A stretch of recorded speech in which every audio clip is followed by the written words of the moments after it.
como é que a memória funciona? A memória seria a nossa capacidade de ter um aprendizado, então de adquirir um conhecimento, de armazenar e depois de evocar, de recordar aquele conhecimento. Ela pode ser biológica, que seria, por exemplo, o nosso cérebro, ou artificial, um computador faria isso.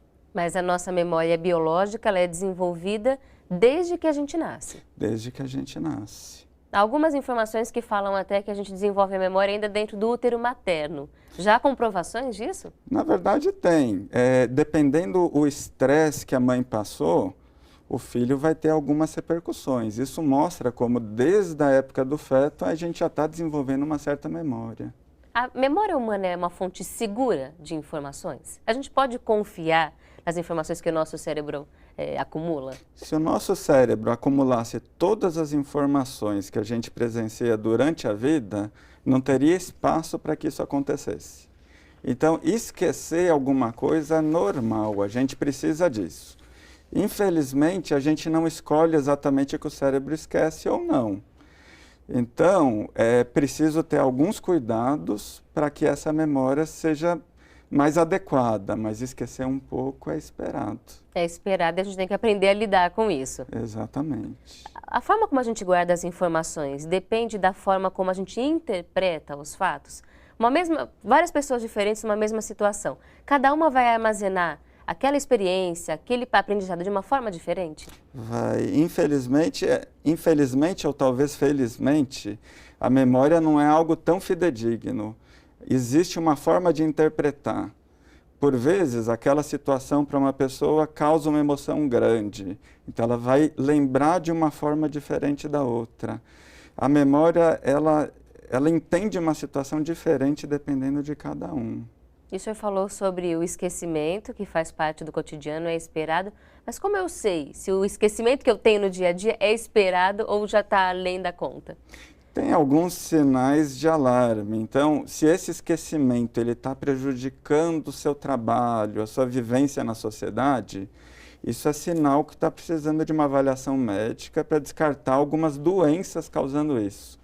Mas aquele esquecimento mais simples, do tipo, esqueci o que eu vim fazer na cozinha. Eu volto para a sala e lembro o que eu ia fazer. Isso é esperado, isso não é algo que preocupa. Qualquer forma de interação, de experiência é importante para a memória? Brincar, cantar, pintar, qualquer coisa serve? Uma das atividades que mais preservam a memória é usar a mente. Então, tem trabalho mostrando que pessoas com mais escolaridade têm um cérebro menos envelhecido. Para usar a mente, não precisa ser só escolaridade. Quando a gente está aprendendo, a gente está adquirindo conhecimento. Teve um trabalho interessante americano que usou aquele videogame que se chama Wii.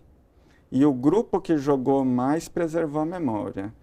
Então, isso que a gente viu das crianças brincando, uma com telefone, isso ajuda muito, isso adquire conhecimento numa fase que o cérebro está em formação. E isso é importante porque muita gente que nos assiste pode, por exemplo, não ter feito o estudo formal completo. Muitas vezes, há muitas décadas, não teve a oportunidade de concluir os ensinos, mas aprende do mesmo jeito e pode usar a memória do mesmo jeito. Não há uma regra só na escola. Qualquer aprendizado pode ajudar a memória a funcionar melhor. Sem dúvida. Uma brincadeira daquelas que a gente viu aprende muito, né? Adquire informação para depois ser recordada. Mesmo que seja uma informação que não é assim real, por exemplo, a criatividade, a imaginação. A criança usa muito a imaginação. Inventa histórias, inventa personagens. Mesmo que não seja algo concreto, real, isso estimula a memória também? O nosso cérebro ele não lembra só as coisas concretas. Por isso que se a gente coloca 5 pessoas para descreverem o mesmo fato, com certeza a gente vai ter 5 versões. Então, mesmo que seja com criatividade, não algo tão concreto, certamente preserva a memória. O estímulo à nossa memória é fundamental, mas como será que o nosso cérebro escolhe qual memória ele vai armazenar? Qual informação é importante? Será que as informações ficam em lugares diferentes no nosso cérebro? Vamos conhecer agora quais são os tipos de memória. Memória explícita, memória implícita, memória operacional. Esses são os tipos de memória que nós temos. Nós vamos compreender agora com o Dr. Renato qual a diferença entre esses tipos. Memória explícita, memória implícita e memória operacional. Cada uma tem um jeito diferente de armazenar os dados? Sim, tem algumas nomenclaturas para descrever o mesmo fenômeno. Então, por exemplo, o que é memória explícita? Memória explícita é o que também pode ser chamado de memória declarativa. E a gente dizer que houve um acontecimento, a data que aconteceu aquilo. Isso é mais fácil de guardar, só que também é mais fácil de esquecer. Isso é o que diferencia muito o ser humano dos animais, porque os animais não têm memória explícita, essa memória declarativa. Ela ainda pode ser diferenciada em episódica. Então, a pessoa sabe de um episódio que aconteceu temporal, guardou o número de alguma coisa. E semântica, que é algo mais geral, não é algo tão específico. A memória implícita já é a gente saber fazer, mas não guardando como um dado. Então, é aprender a andar de bicicleta, aprender a dirigir. A região do cérebro que cada uma delas fica guardada é diferente. A memória explícita fica num lugar que chama lobo temporal. E a memória implícita já fica em gânglios da base. São lugares diferentes. Por isso que as pessoas esquecem de cada uma em tempos diferentes. E a memória operacional também pode ser chamada de memória de trabalho. Então, você está com o telefone e me pergunta qual é o número. Eu falo, você memoriza, mas 1 minuto depois já esqueceu. Então, essa memória ela tem que ser usada várias vezes até realmente armazenar informação. É algo de trabalho que a gente usa durante o dia a dia. Essas informações do dia a dia, por exemplo, alguém chega e fala, ó, anota meu telefone. Você não tem como anotar na hora e fica memorizando. A gente sabe que uma hora vai esquecer. Por que a gente já sabe disso? Por que a gente não consegue guardar aquilo que a gente quer lembrar? Porque para a gente guardar, não basta ouvir esse número uma vez. A região do cérebro é outra. Ele fica nessa memória de trabalho. É fácil lembrar, mas pouco tempo depois a gente já esqueceu. A primeira forma de realmente gravar um dado é quando já passa para essa região do lobo temporal medial, que seria essa memória declarativa. Para que a gente consiga fazer isso, o dado tem que ser memorizado, lido várias vezes. É estudar para uma prova, é repetir o número 10 vezes. As 10 primeiras a gente esquece 1 hora depois. Só que a 11ª ou a 20ª a gente não esquece mais, porque mudou a região que isso está gravado. As memórias têm importância diferente para o nosso cérebro? Ele dá mais importância para algum tipo? Certamente que sim. Então, essa região da memória que fica guardados aprendizados, como dirigir, é uma região nobre. Ela demora para perder neurônio. Então, isso, a grande maioria das doenças vai demorar para perder. Essa memória declarativa, essa memória que pode ser chamada também de explícita, é estudar para a prova e bem na prova, mas depois se esquece. Então, ela já é uma região que a gente grava, mas não dura tanto tempo igual essa implícita. E a operacional é a que o cérebro entende que é só para resolver um problema. Então, de certa forma, ele privilegia... Ele preserva menos essa memória. Exatamente. Às vezes a gente está falando sobre algum assunto, quer lembrar o nome de uma música, o nome de uma pessoa e fala, agora eu não lembro, mas daqui a pouco vem a memória. E vem mesmo. Por que isso acontece? É o cérebro que continua funcionando, procurando a informação? Isso, na verdade, é normal, é aquilo que a gente conversou no começo. Se a gente não esquecer nada, não cabe informação no nosso cérebro, isso é fisiológico. A informação está armazenada, a gente só tem que buscar. Para buscar, depende se o cérebro escolheu que aquilo vai estar fácil naquele momento ou não. E não é voluntário, não é a gente que escolhe. Mas isso é fisiológico do ser humano. Ou pode ser algumas doenças que, na verdade, não alteram a memória. Então, um sono ruim, um dia mais estressante, a gente tem dificuldade de buscar a memória que está gravada. O cérebro fica cansado também, assim como o nosso corpo todo, a memória também dá sinais de cansaço. Sem dúvida. A gente no dia a dia, hoje cada vez mais, usa muito a nossa memória. A gente tem cada vez mais acesso à informação, tem que lembrar de cada vez mais coisas. Isso é bom para a gente ou está começando a sobrecarregar? Na verdade, isso depende da perspectiva de vida. Hoje é muito fácil acessar a informação. Então, hoje tem internet, hoje tem livros, revistas. Pacientes no consultório já leram sobre aquele assunto. Só que o cérebro ele tem um limite, ele não vai armazenar tudo e muita coisa vai ficar em memória operacional, depois a gente esquece.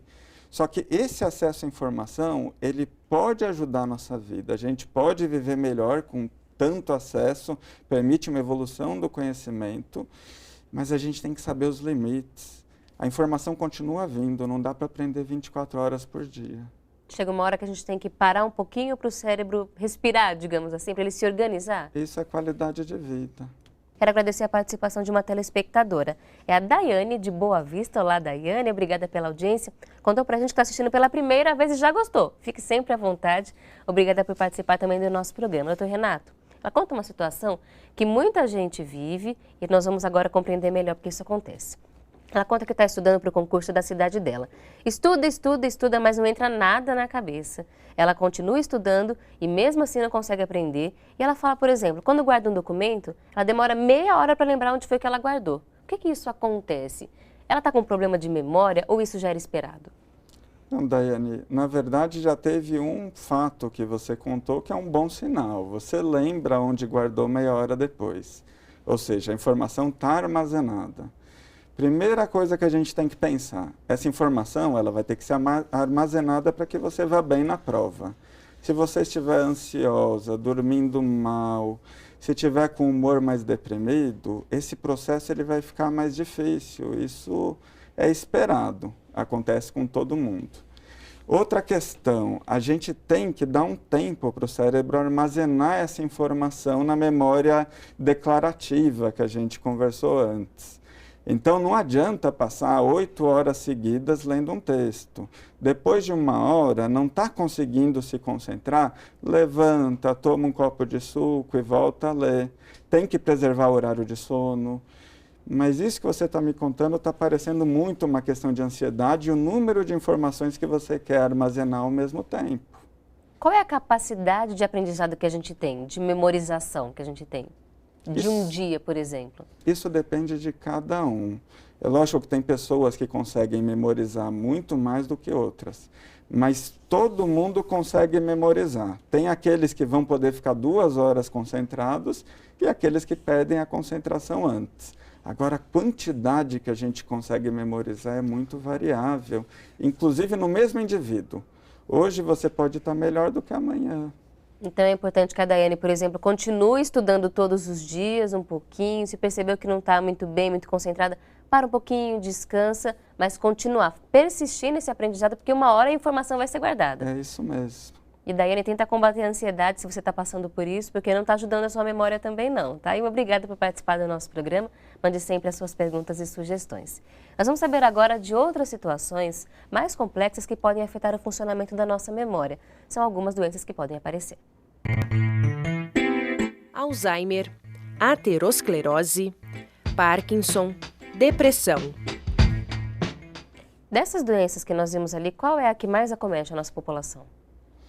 A que mais acomete em termos de doença de memória real é o Alzheimer. As estatísticas mostram que hoje, na população acima de 80 anos de idade, 40% vão ter um quadro demencial e desses, a grande maioria é doença de Alzheimer. No entanto, a depressão, ela não entra bem nessa estatística. A depressão, ela dá uma pseudodemência. Ou também é dito como uma demência potencialmente reversível. A gente trata a depressão e o quadro de memória melhora. Dependendo da faixa etária, a depressão com certeza vai ser o mais comum dessas causas. A depressão pode ser uma causa para a perda da memória? Uma causa reversível. Reversível. Se a gente trata a depressão, a memória também volta a funcionar melhor. O lugar que armazena, o neurônio, ele está íntegro, ele está lá. A gente só não está conseguindo fazer ele armazenar e evocar essa informação. Mas ele não morreu.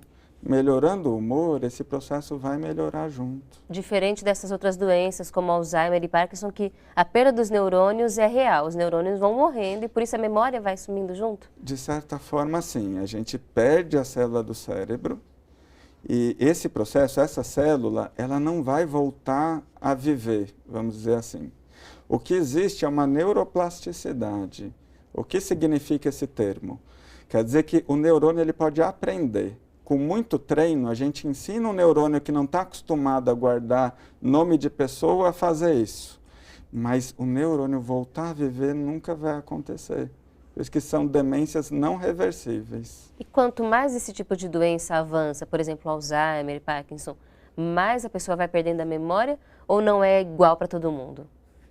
Não, com a progressão da doença, mais ela vai perdendo a memória.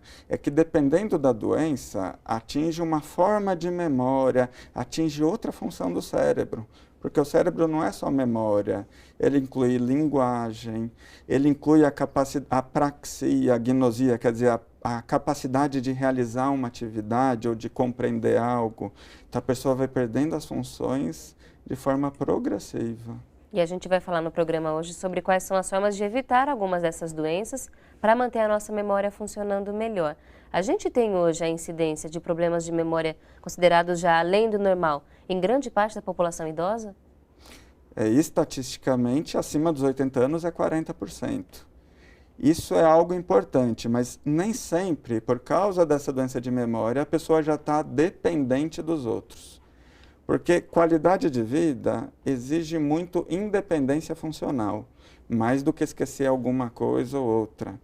A gente está fazendo um estudo na Escola Paulista, aqui em São Paulo, que está analisando só idosos que passam dos 80 anos de idade e agora que passam de 90 anos de idade e são independentes.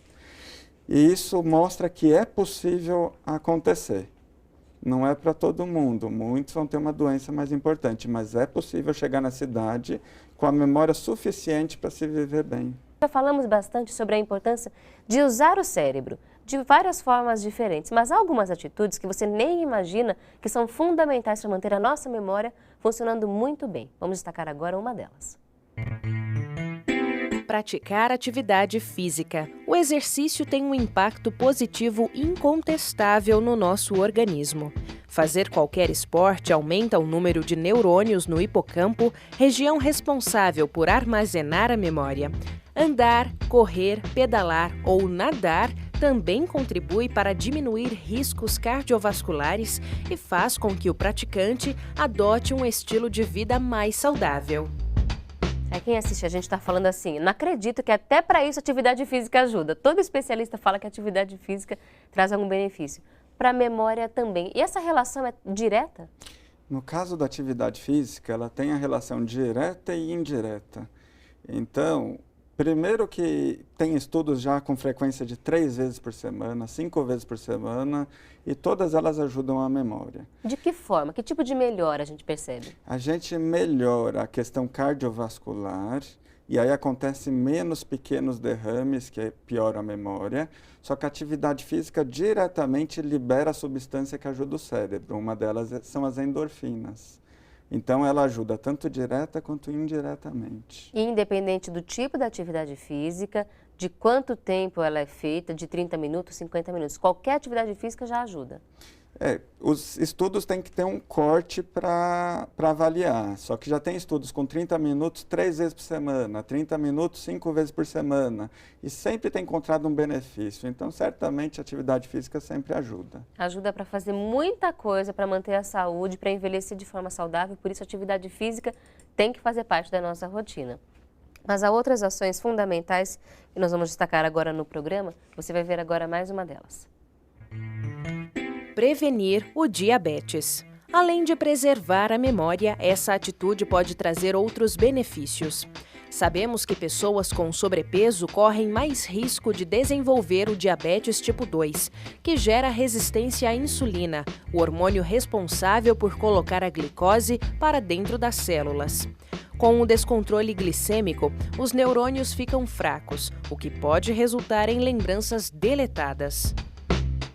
O diabetes é uma doença crônica, que não tem cura, mas que tem controle e que a gente percebe que quando não está controlada, pode afetar várias partes do nosso organismo.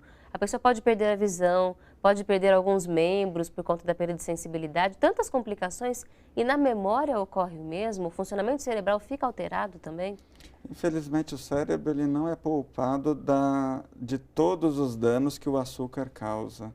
Então, o açúcar alterado a diabetes prejudica muito a memória, sim. Só se estiver descontrolada ou todo mundo que tem diabetes já tem alguma perda? Alguma perda possivelmente tem, mas com a glicemia controlada, com a doença controlada, essa perda vai ser muito pequena. Essa perda é reversível? Quando é ocasionada por uma doença como diabetes, por exemplo? O neurônio, quando ele morre, ele não vai nascer de novo.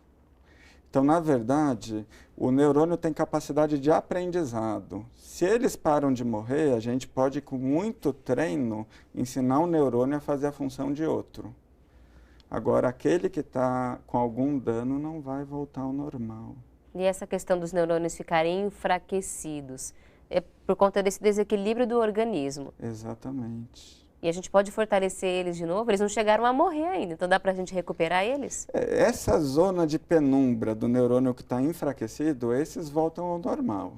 Então, quanto antes controlar a diabetes, melhor para a memória, melhor para a vista, melhor para o rim, o que também acaba ajudando a memória. Doutor Renato, para quem não tem diabetes e quer se manter sem essa doença, fazer a prevenção desse problema crônico tão grave para a saúde, quais são as formas? O que vale a pena realmente ser colocado em prática no dia a dia na prevenção do diabetes? Atividade física regular, manter o peso na faixa normal, ter um estilo de vida saudável. Tem a carga genética, tem aqueles que mesmo com bom estilo de vida vão ter diabetes, mas pode prevenir e pode controlar a doença, sempre ajuda.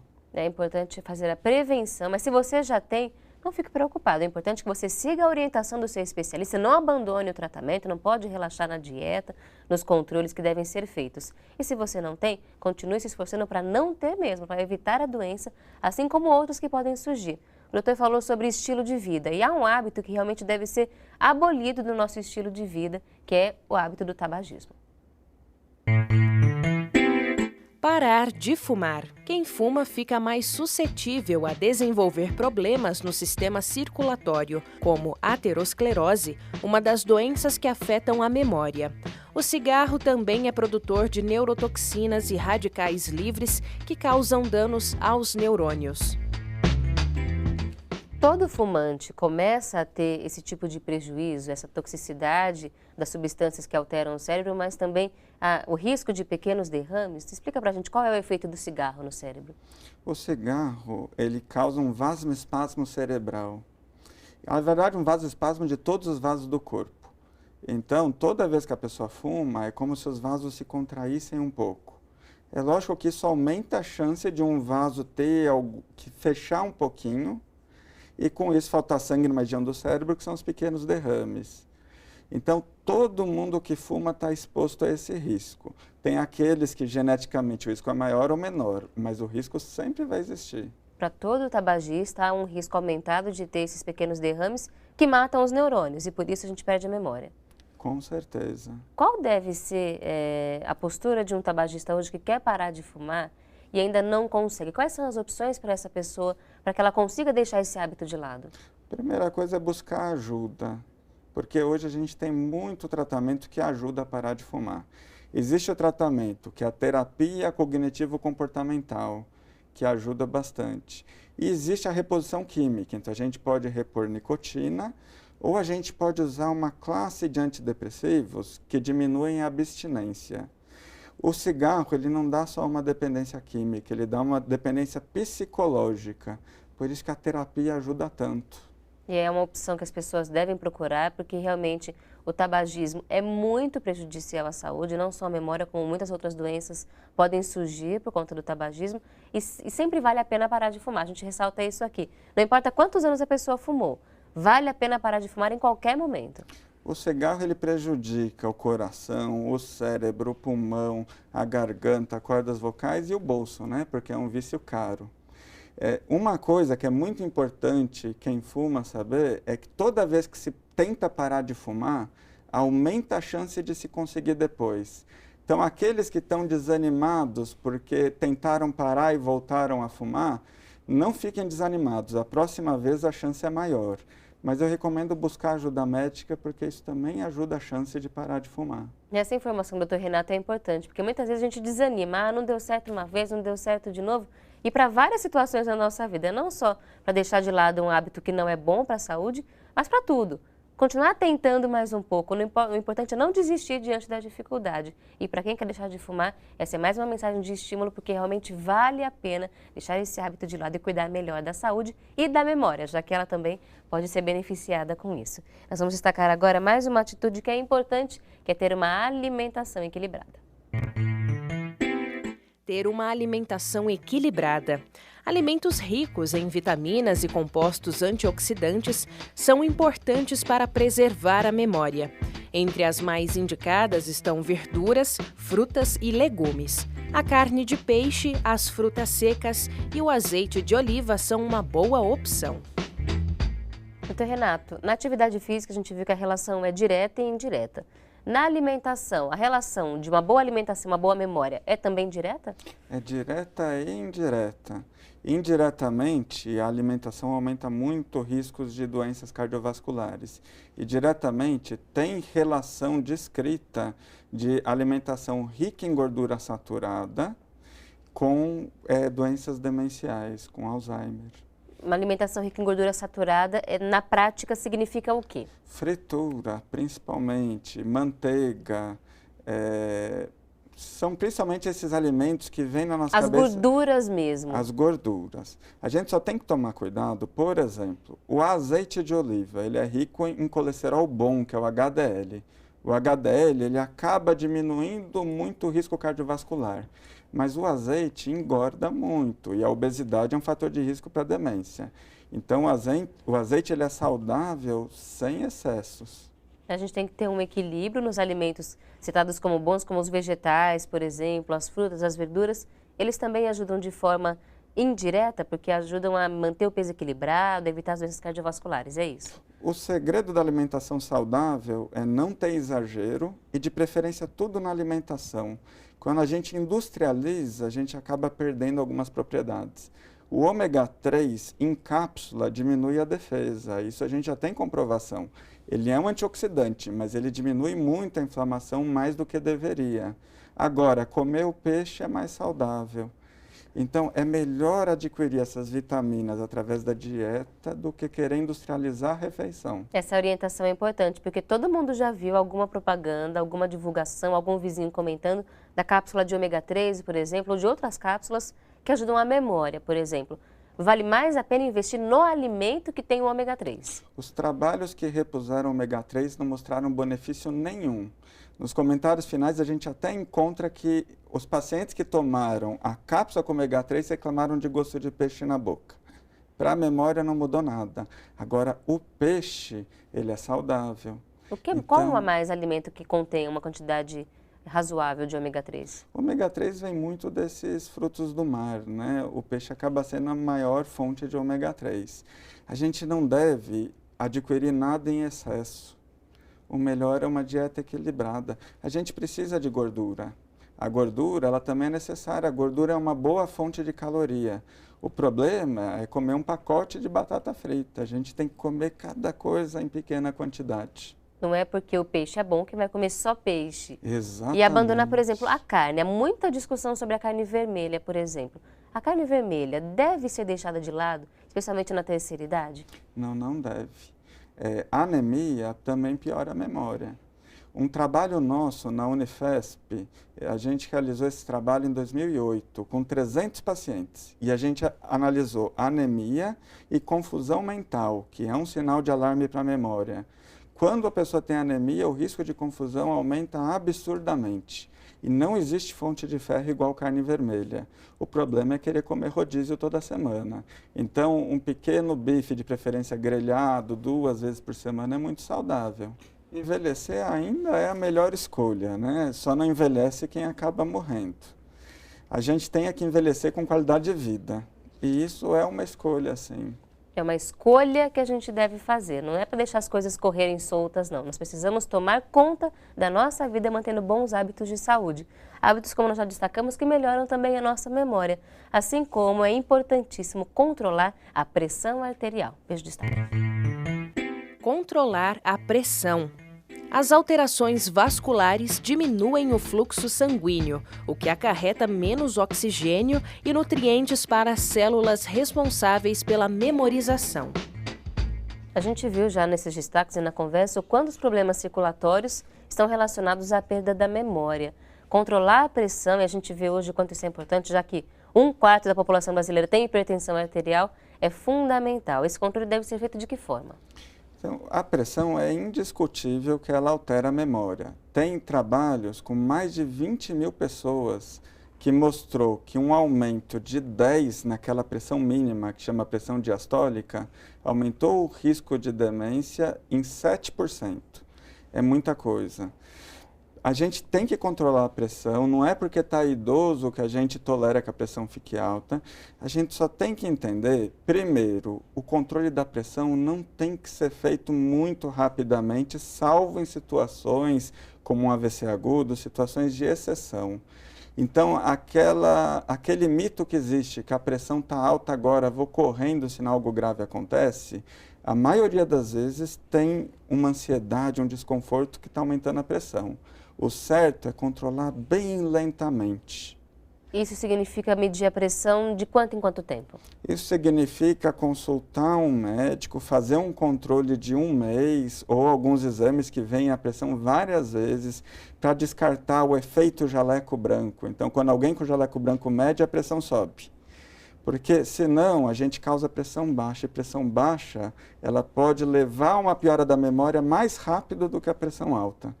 O certo de controlar a pressão é algo lento. A gente controla em meses, não em dias. E como é que essa alteração da pressão, tanto para baixo quanto para cima, pode afetar o funcionamento da memória? Ela afeta o nosso cérebro diretamente? A pressão alta, ela acaba lesionando os vasos, causando aterosclerose, diminuindo a quantidade de sangue que chega no cérebro, aumentando a chance de derrame porque falta sangue. Esse processo é lento. Tem que tratar a pressão para que isso não aconteça. A pressão baixa, de uma hora para outra, chega pouco sangue no cérebro. Então, por isso que a consequência é mais rápida. O certo é tratar lentamente a pressão para não correr o risco da pressão baixa. Tratando a hipertensão ou a pressão baixa, os riscos são diminuídos. São diminuídos e muito. É importante tomar remédio nesse momento ou só os hábitos como atividade física, controle da alimentação já são suficientes? A pressão, ela sempre tem que ser tratada. Ela pode ser tratada com atividade física, controlando o peso, melhorando causas que aumentam a pressão, como a apneia do sono, outras doenças que aumentam a pressão. Ou pode ser controlada com remédio. Na verdade, se vai precisar de remédio ou não, depende de cada caso, depende do nível que está a pressão. O importante é tomar o remédio, porque não adianta que o médico indique, e na hipertensão isso acontece muito, os médicos sempre narram. As pessoas tomam por um tempo, aí elas melhoram e param de tomar o remédio.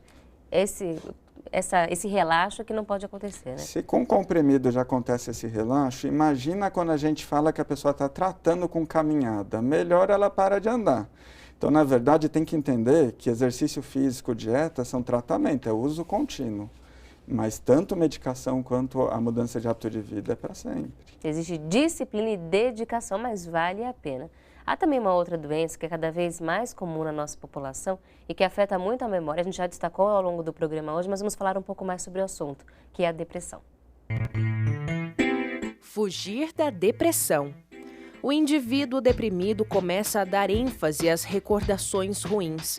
Além disso, hormônios como serotonina e noradrenalina, responsáveis pela memorização, deixam de atuar como deveriam. Pode acontecer uma queda de estimuladores da memória no cérebro e, em algumas pessoas, o encolhimento do hipocampo, local onde ela se concentra.